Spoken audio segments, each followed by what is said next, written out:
Okay, my name is Gary Pratt. I am a country music singer with MTS Records. I'm located in Pittsburgh, Pennsylvania, and I've been doing this a long time, and I'm just happy where my music's taking me right now. And MTS Records really have Michael Stover. I know you know Ashley Puckett. She's been on the show, and he's just a great promoter, and he has taken my music to a completely different level. And so hopefully we can discuss that today and where I'm going and what my music's all about. Awesome. Well, hey, Gary, it's a pleasure of mine to just have you on the show here. As always, I tell everybody it's really cool to just connect with different artists, different creatives who are like from different cities, out of the state.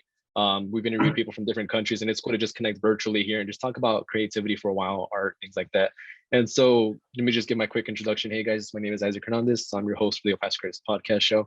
And Gary, why don't you just start off with just anybody who doesn't know you or what you're about, just, give us a quick 2-minute spiel of what is it that you do and who you are. Okay.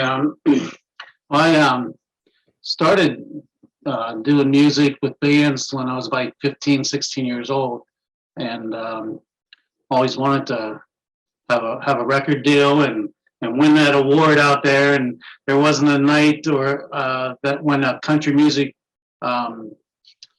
show was on that I wasn't in front of the TV watching on, like an award show, and just wanting someday, say that's going to be me up there. And that's just been my driven force. Music's always been in my blood. I've been writing music, and I really have a direction now. This new album that I have out, I actually dedicated it to my brother who passed away about 4 years now. Yeah, about 4 years. And this project that we have out now is dedicated to him and his memory. There's a long story about the album that's out. I was in the recording studio, actually recording a Christmas album, when I got this brand new idea to dedicate an album to my brother. So we started checking out songs from very well-known writers in Nashville. Plus, I was writing some songs, and we started putting the album together at the same time as we were doing the Christmas album, and we ended up recording like 24 songs at the same time. It was pretty wild, but we were putting the album together, and I knew where I wanted it to go, but it wasn't making sense to me. We had 12 songs ready to go, 11 songs actually, and it wasn't making sense as to how I wanted to dedicate it to my brother. And I was listening to the songs. I loved the way they were sounding, but there was something missing. Right. And my producer brought in this song, Something Worth Remembering. And when I heard this song, I knew exactly, it was like the key to the album. Right. It made everything make sense. From the first, I knew exactly what song was going to be first. I knew exactly what song was going to be last when I heard this song. And it was written by Tony Arata, who wrote The Dance for Garth Brooks. And I've been following Tony Arata for years, and he's a great writer and a great singer too, actually. And when he said it was okay to put this song on the album, I was like, wow. So to have his name and a couple other people, Nashville writers, on this album is just an honor. And I actually, because of this album and MTS Records, I actually did win one of those awards I always wanted to win. I won International Singer-Songwriters Association Male Songwriter of the Year last year. And to win that was like a dream come true. So being a little kid, watching TV, to where I am right now, I'm fully satisfied where my music is. Mm-hmm. But it's always been in my blood, and it's part of me. Mm-hmm. I have gone down, made some bad decisions in life. I made some good ones, but it's brought me to where I am and the person I am now. I actually have I used to do just music. Now it's like I have a direction that I want my music to go. Right. And it's all started with this new album. I've had a couple other albums out. I've never had really a producer. I always produced them myself or the engineer at the studio. Most of all the other albums I've done were more like EPs, and they were more songs that I wrote myself. This new project, when I went into it, I wanted to have some other writers, like I told you, on the album, just to give me that extra push. People knowing their names. I got Reba McEntire's niece co-wrote one of the songs. She did an absolutely wonderful job. And actually, it was the first song that was released off the album.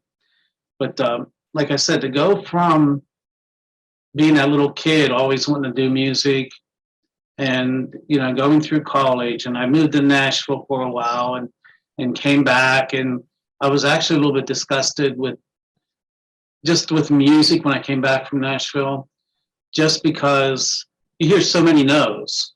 Right. I did showcases in every club in Nashville at that time.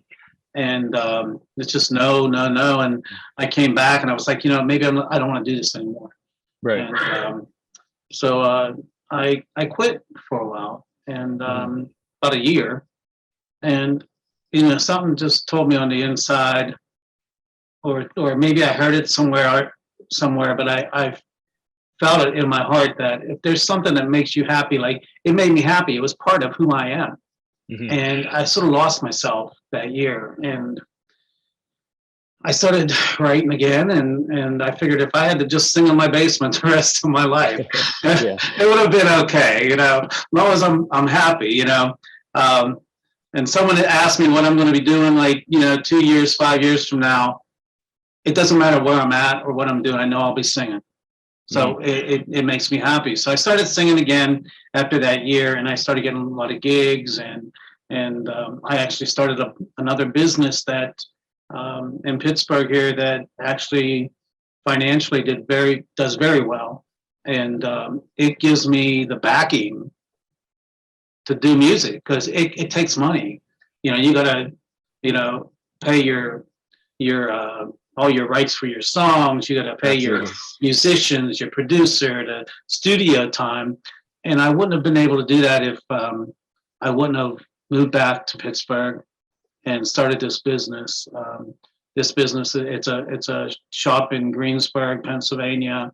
It's actually a flower shop and a gift shop, but it does so well that it gave me the financial stability to pursue my music. And I'm just so happy where I am right now. Right.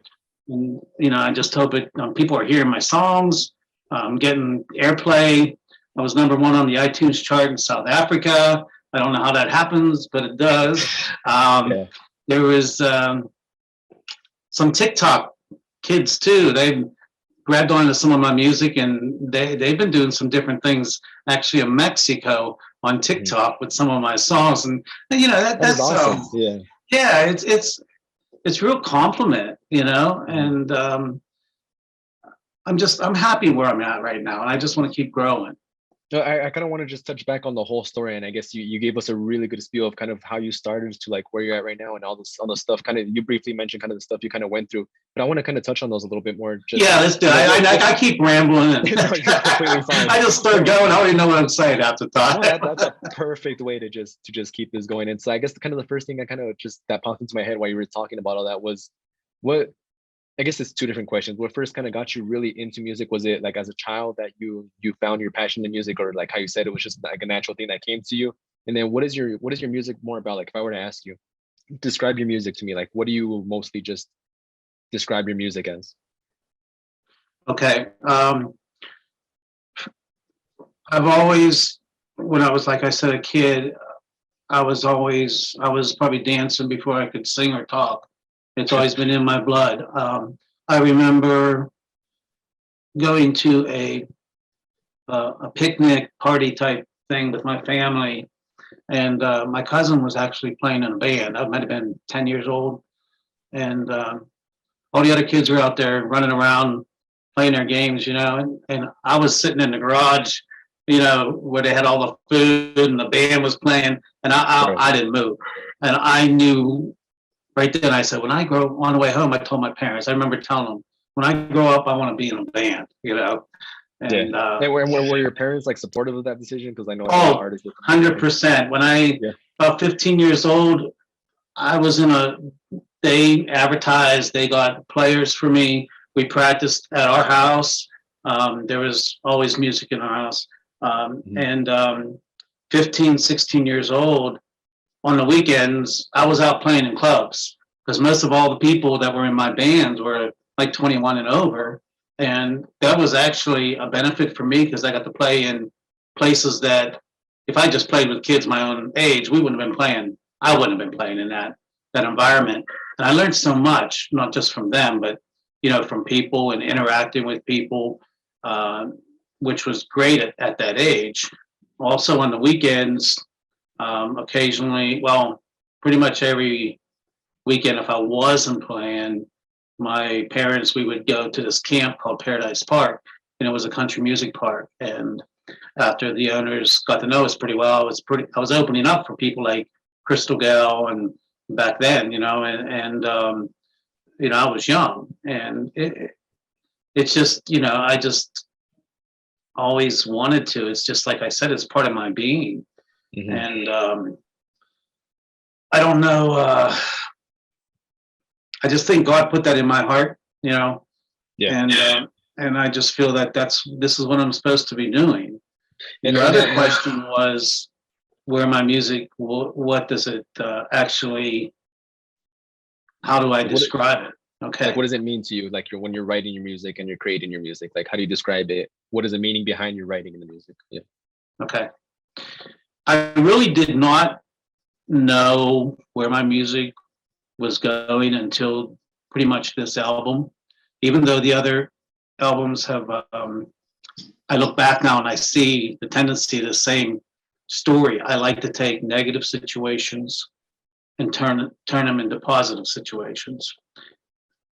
My albums tend to have some fun songs, like going out and have fun with your friends, but there's always songs in there that have messages. Right. And I tend to write songs that either are like fun and happy and partying, or songs that have the word, have some faith in them. There's a song called You Gotta Jump In, which is a song that I wrote because when I was younger, I was always afraid to do things, believe it or not. I very backward, but being on stage, it gave me that other personality. And now I feel like I'm one, but I do. I feel like I'm one. But at that time, I was so backwards and so always afraid of what people would think of me, and if I made a mistake or whatever, and I was real, not so self-confident in things that I did. But like I said, I want other people that, especially even younger artists or younger people, they don't have to be an artist. They can just be someone that listens to music, there's only one you. There's always going to be someone that's better looking. There's always going to be somebody that has more money. There's always going to be someone that has that better car or the nicer looking girlfriend. But there's only one you. That makes you special. No one can be that you. And the messages in my song are, like positive things, like you got to jump in, you got to have faith, and you just got to go for your dreams, and don't be afraid to maybe ask that girl out or go to college. Maybe nobody in your family ever went to college. You can't be afraid to get out of that box, get out of your comfort zone, and because the last thing you want to do is regret. Right, exactly. And I found that getting out of your comfort zone, you have to push yourself, and I've been doing that recently a lot, because it makes you grow, and it makes you. Did you ever have like stage fright, like when you were like on your first show, on your first concert? Like, how did you deal with your stage fright? I always have stage fright, pretty much so, but recently not so much. Mhm. I think I'm becoming more comfortable with the larger stages and the larger arenas.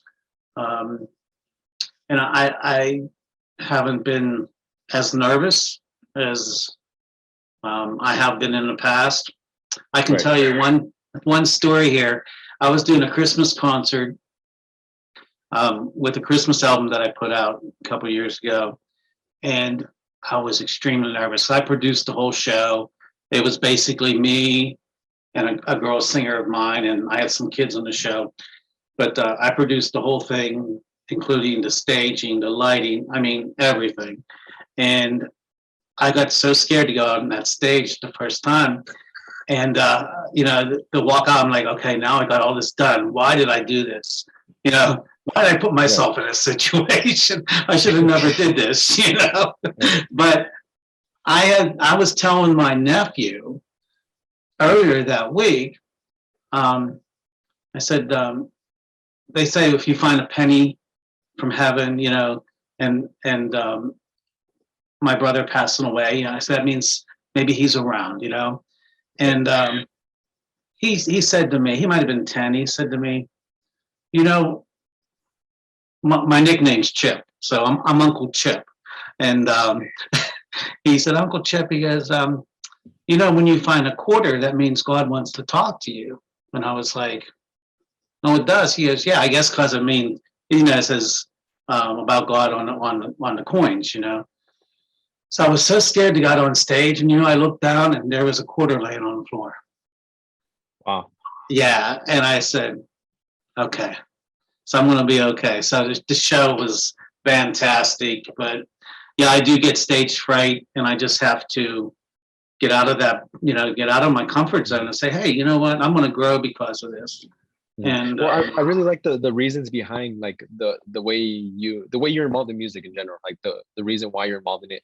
And it's because I always see like a lot of music artists, they deal with a bunch of mental health issues when it comes to, being a creative in general, and getting in the industry and things like that. So my question to you would be like, as a person in the industry and a professional in the industry, what mental, I guess, issues do like musicians run into, like as far as like what mental effects does it have on you going into this industry? well, you have to be able to take the word no a lot, of Hmm. course. But mental effects, I mean, you're always probably looking at yourself. You know, me, I'm always trying to say, how can I make myself better as a musician? How can I be better on stage? Um, but you always have that fear of failure, Right. and that can have some effect on you, and just negative. People might not like your music. Some people will, some people won't. That's just how everything is in life. But I think you just have to take it with a grain of salt, and you just have to keep pushing. Don't matter if you're the best singer or the best writer. If it makes you happy doing that, then you just go and do that. I don't know if that answers your question or not, but I Absolutely. just No, think you yeah. get more. Yeah, you get more. I guess you're really self-aware of a lot of different things. Hmm. And the biggest reason I asked that is because like a lot of, and it goes to any type of industry in the creative field, whether you're a painter, a photographer, things like that. When you first get into something, things don't always go as planned, right? Things that, like you expect hitting off like really really high and everything, getting gigs here and there, and sometimes you don't even get gigs, and when you do, like nobody shows up and all that. And so I guess the better question, I guess, would be, were there any like critical points or like maybe sacrifices that you took or that you faced, but you're kind of glad that you took him because that led to something better, that if you didn't take that probably wouldn't have come across to you. Yeah, well, like I said, me moving back from Nashville, that was a real blow to myself Mhm. and my ego and the whole bit. And I'm sort of glad that I did take a year off, actually, um, to really know. I wasn't a very nice person when I wasn't doing music for that Right. year. I really wasn't. happy with myself. I was, disgusted. I was probably going down the wrong road at that time just because I was so depressed about everything. Mhm. But, I think that was, in a way, a good thing and a bad thing at the same time, because it made me realize what I wanted to do with music, and that I wasn't going to quit it, and I was going to keep going. Um, so that was probably a good decision and a bad decision at the same time. If I would have been in Nashville, I don't think I'd be any further than I am right now. Just because I wasn't ready for it. I don't think looking back, I wouldn't have been ready to sit there and have, like an interview with you. At times when I first started doing these interviews, I was like, I don't know if I can do this, so it pushed me out of that box again, just to grow. And now I can talk, and I don't know if I make sense, but I talk and talk. I don't shut up. But, I think that was a good and bad decision. And I think everything is, God puts things in your life, and you just got to be open to it. You have to be open to see it, and look back and say, hey, now I know why that happened. Even like I said, with my shop here that does, backs me, I lost a job, and I thought it was like the worst thing that ever could happen to me. And it was a good job, and I'm like, what am I going to do now? And then there's another year I took off. I wasn't working, and I decided to open up this shop. Mhm. And God put everything in the in my he lined everything up for me, because I look Right. back now, and I think you just have to try to be open to that, Mhm. and you can't live in the past neither. You always have to. You make bad mistakes. You go down the wrong road. You make bad decisions, but you can't go backwards. You have to just go forward and say, today's a new day, and Right. you live your life for today and the future, and Mhm. what's behind you is gone. You can't Right. have any regrets like that. And because I mean, I'm very moved by your story, and I'm very inspired. I mean, just everything that you kind of faced and that you gone through, and then you still overcame it, and now you have all these successes. Like the award nominee that you had last year, and all the amazing things that you won, and all the successes that you had. My I guess my follow up question with that to be is, a lot of people see success as like right off the bat, the money, the fame game, and all that, right? What does the term success mean to you as an artist? People listen to my music. Actually, Mhm. it's not about. It's really not about the money. It's about doing shows like this, getting my songs out there, getting people to listen to them, and hopefully have some messages in my songs that will help people in one way or another. Um, that's where my music is going. I know I'm interested in writing some Christian songs here too, Mhm. and I I want my music to speak to people, and it doesn't matter, um, like I said, about the money or anything like that. It's more about people listening, people getting something out of my music, Mhm. and I think it takes an artist to grow, um, you know, mentally and in life. I think you become more of an artist if you have something to tell, Right, uh, absolutely. something to help people. Mhm. And kind of explain that process. Like, let's say I'm gonna become a new musician, right? And I don't know where to start. Like, where would you really recommend a new person jumping into the industry to start? And kind of describe your process, like how you go about from like writing the song to like putting it out there and publicizing it. When I write a song, it sort of comes in different ways. I could have a melody in my head. I always have my phone so I can record the melodies, or I get a good line from someone. A lot of my Mhm. songs, I listen to people There's a there's a song on this new album that's called "It Sounds Like Whiskey to Me," and I know that really doesn't give a message out like I was talking about, but I like those fun songs too. But I was at a picnic and I heard an older lady. All of a sudden it got real quiet, and I heard someone say, "Well, that sounds like whiskey to me." I'm like thinking, well, that'd be a great title for a song. So I get a lot of, so I went home and I wrote the song, so it is on the album. But I get ideas from what other people say. A lot of times people say things they're not writers, but they just say something. It's like, wow, that'd be a great idea for a song. And if I can come up with a melody or whatever, I just start writing a song. And sometimes a song will take a half hour. Sometimes it takes years. There's two songs on this album that took a couple years to write, and I was still writing them when we were recording them, and changing things and changing words when we were in the studio. And those ideas and the way I write, come in different forms. I had a cousin of mine actually that came to me and asked me to write a song for a program called Relay for Life. I don't know if you ever heard of that.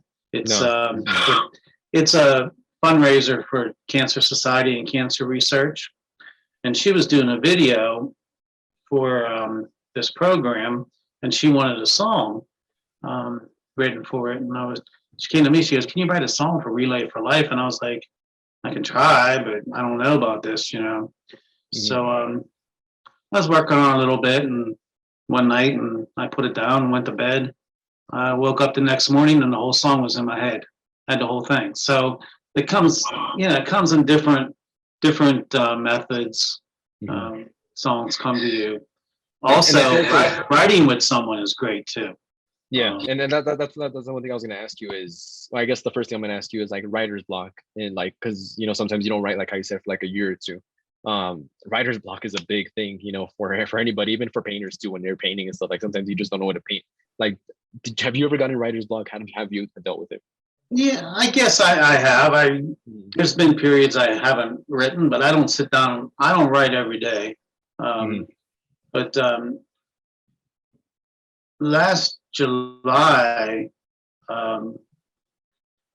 my producer and I, we drove down to Nashville to record there's a duet on the album with Savannah and she was living in Nashville. So we went down to Omni Studios in Nashville to record that song, and it was a song called "To Find Us" that I had written.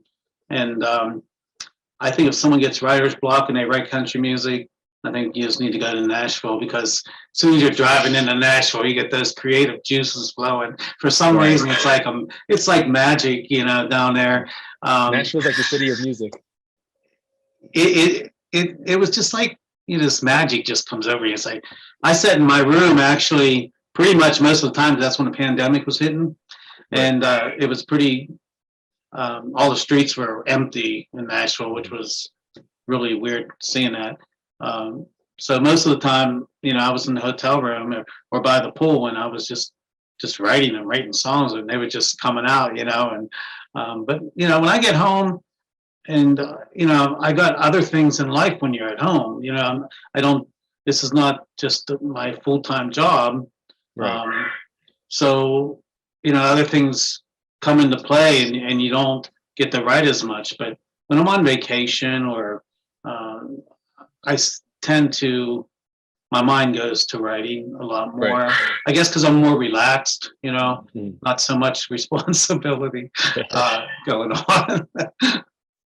And how was, you mentioned the whole pandemic year, and I know that shifted a lot of people's like way of how they did things, or even like where they were going in their lives. Did that have an effect on you? Like, did anything change for you? You know what?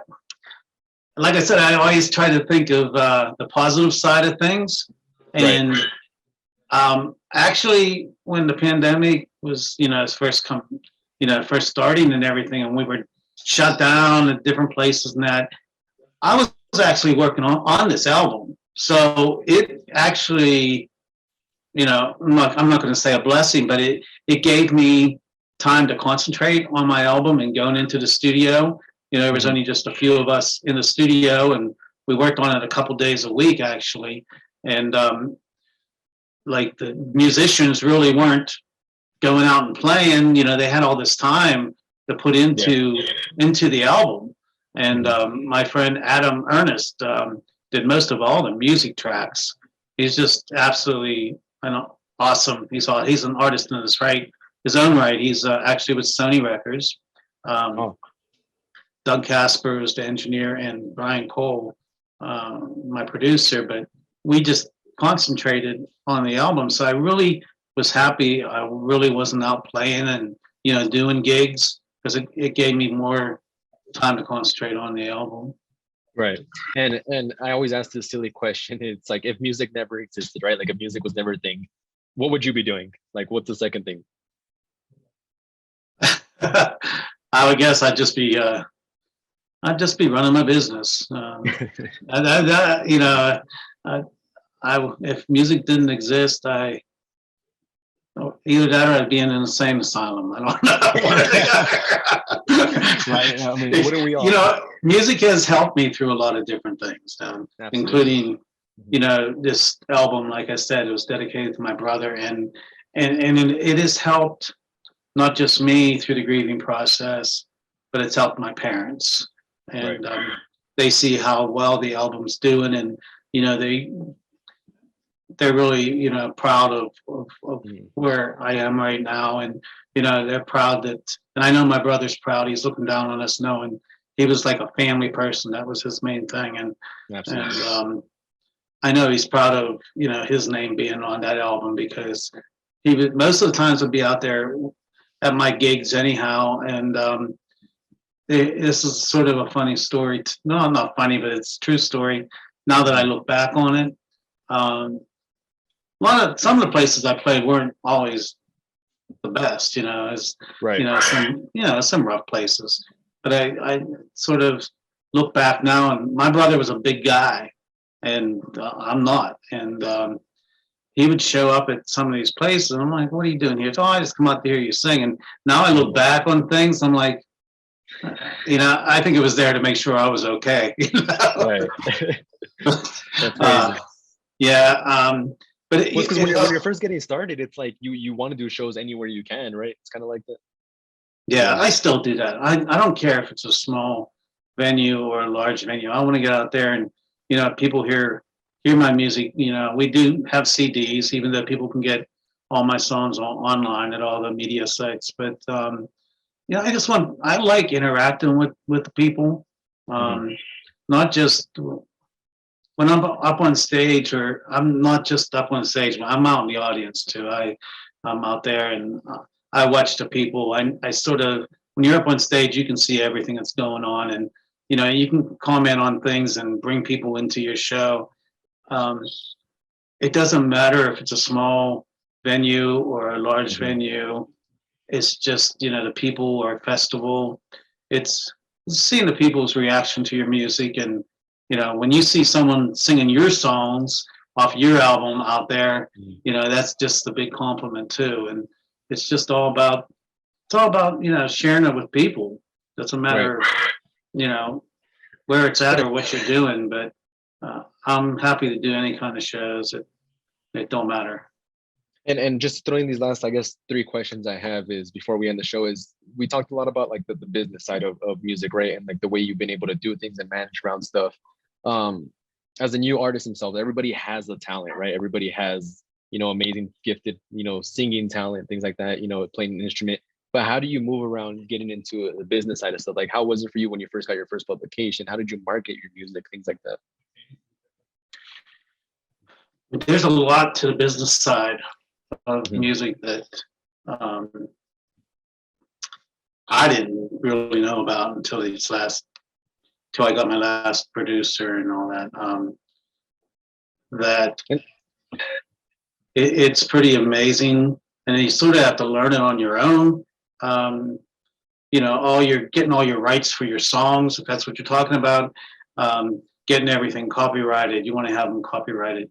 There's also, you want to belong to one of the songwriters associations, or like BMI or ASCAP, Yeah. to write, and there's a lot that you have to know. There's also a number that they put on songs. I don't even know if you know this or not, but there is a tag that they embed in each one of your songs that you have to pay to get them put on. They're putting it on when you do your masters. They're called ISRs. I can't remember, ISRC numbers or something like that. It's kind of like when you're an author for a book, right? Like it has that code on there, the ISBN code or something like that. Yeah. So when they play your music, it's getting registered. And I never knew that until my last two albums, the Christmas one and this album. And but finding out how to get those put on was an education. And there's just so much. And like as far as publicity and all that, MTS Records have been having, I get all kind of magazine articles and interviews like this interview tonight, and all over the world. I've been interviewed in Germany and Italy and Australia and over in the UK, and it's pretty wild. And all the music magazines that do reviews, and I give that all to Michael Stover and MTS Records for getting me, all those reviews. But I've had a lot of publicity locally too.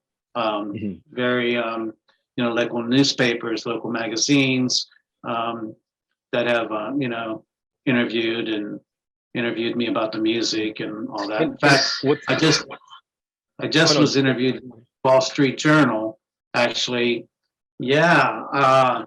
They wanted to know about my music and also about my other business and how I work the two together and how much time it takes to do this and do that. And I basically work from 7 to about 10 o'clock every day, and it's sort of a 50-50 thing. So it takes time to do all this. Absolutely. And I think the patience part is the biggest thing when you're jumping into an industry and you're trying to do it very professionally and get somewhere long term, right? It's having the patience to know that it is coming, but you also got to put in the work for it. But just, it's not going to come next week. It's not going to come next month. It's going to have time, but as long as you're working towards it, you're going to get there. My question to that was, how important do you think it is for anybody to have a management team? I know, like you said, Michael's been a big one, but there's also some that they might not be as helpful for an artist. Do you think it's very important to have a management or even be a solo artist? Me, yes. Sign with a record? For me, yes, because I don't know all the ins and outs. But you can almost learn anything off the internet now. You just got to watch. You got to watch a lot of scams too. A lot of people that'll take advantage of, especially someone younger. I just think that you have to be, first of all, to make it in this business. You have to be talented, and there's so many people that's so talented out there, and some of these young kids out there singing.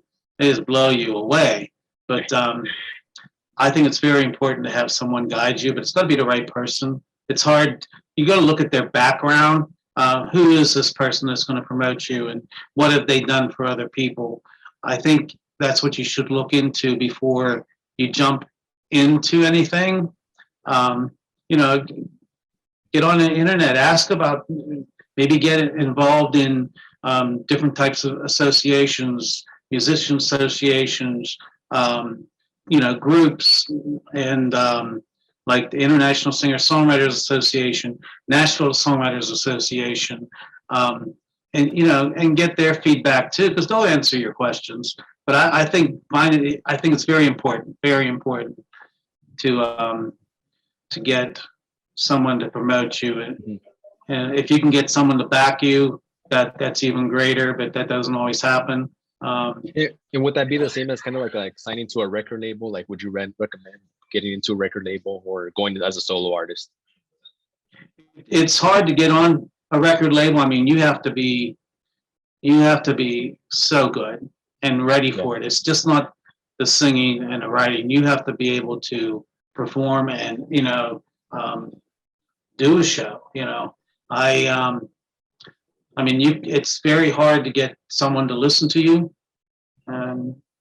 Like I said, down in Nashville, I mean, everybody's down there. There's so many good singers, so many good writers, and everyone's down there playing for free because they want to be heard. And, I think sometimes the clubs and that they notice and they can get all the entertainment they want. They don't have to really have to pay for it. But then again, you want to be heard too. And I mean, that's a place to be heard. But nowadays there's so much, like I said, the internet and the, technology, years ago, this wouldn't have happened to me if it wasn't for the technology we have now. I would have to be in Nashville to do what I'm doing now, but I don't have to be now. So it's a whole different ballgame now. But you can learn anything. But I think doing a background check on someone that wants to promote you, or if there's a record company and the record company, they want to do something, don't pass it up. Right. Yeah. Take these opportunities. Yeah, I completely agree. And hey, it doesn't matter if it's a bad opportunity or not. You'll learn from it. Absolutely. I completely agree with that. And just to end the episode on a good question is, compared to where you're at right now, what is something that you wish you would have known when you first got started, and also just a piece of advice that you want to give out? From where I am now to where I want to be. Yeah, compared to where you're at right now, what is something now that you wish you would have known when you first got started? Well, I do wish. I wish I would have gotten into the studios a little bit sooner than I did age-wise, as far as getting a very professional studio with reputable engineers and getting a producer. My producer really has pushed me vocally and has taught me a lot. And and I'm still learning. I'll be learning and trying to be better the rest of my life. Yeah, I think that's sort of all musicians want to be better, and you want to sing better, you want to write better, and it's just you just keep striving for that. I don't think there really is an ultimate. I mean, it'd be great to have a #1 single or something like that, or gold record or whatever. But you're continuing, and I think that's in life too. You have to continue to grow and continue to be a better person and continue to be better at what you love, your talents, and try to expand on them. But that's with life too, and just being good to people and trying to help people. I just as far as where I want to be, I don't know. I just want to keep growing. Where it takes me, it takes me. If God puts me, that's where I'll be. So hopefully that answers your question. Absolutely. And just where can people find you? Where can people look for you if they want to reach out to you, listen to your music? Just give yourself a quick shout out on the show. Okay. You can find out everything about my music and what I'm about on my websites, all these interviews. I have a media page on my website. You can go to all the different websites that sell my music, like Spotify and Amazon, and you can go to YouTube and see the videos all off of my website. It's www.garyprattmusic.com, and there's schedules, pictures. I also always have a girl singer with me, and I've been working with a singer named Kate Zoller, and she's pretty awesome. So I'm happy that she's on my team with me, and I truly believe that. I'll end it this way. I truly believe that God puts you where you're supposed to be, and this is where I'm supposed to be. This is where I'm supposed to be right now, and I thank you for your time so much for having me on the show, and I hope people out there take a listen to my music and tell me if you like it, if you don't like it, whatever. All right. I always say bad feedback is good feedback, as long as it's with constructive criticism, not just to bash on you, No, hey, it helps you grow. It does. It does. Not everybody's going to like it. So. Absolutely. Well, Gary, hey, I appreciate you coming onto the show and, taking your time out of your day and, just everything that you talked about on the show. I know a lot of people are going to get something amazing out of it. We've always get good reviews on, all the guests that we have. And so I just want to thank you for being on the show and everything. Thank you. And hopefully I can come back again. Awesome, Gary. Appreciate it. I'll let you go. All right. God bless. All right.